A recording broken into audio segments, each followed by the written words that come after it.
আজ আমি তোমাদের ফুলকপির পায়েস বানিয়ে দেখাবো। তো দেখো আমি একটা ফুলকপি নিয়ে নিয়েছি, আর এখানে শুধু ফুলগুলো আমি ছাড়িয়ে নিয়েছি, কেটে নিয়েছি। তো আমি গ্যাসের ওভেন জ্বেলে দিয়েছি, এখানে জল দিয়ে দিচ্ছি।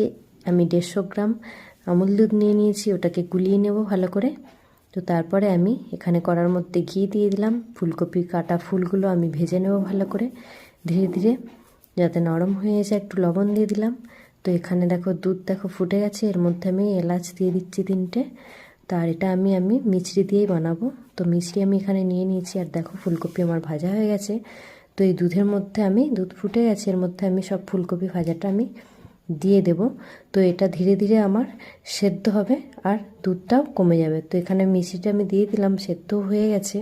তো পায়েস দেখো একদম রেডি হয়ে গেছে, একদম কমে গেছে, দেখতেই পাচ্ছ। এর মধ্যে আমি আর একটু কিশমিশ দিয়ে দিচ্ছি তো উপর থেকে। তো পায়েস রেডি। চলো কেমন লাগলো জানাবে কিন্তু।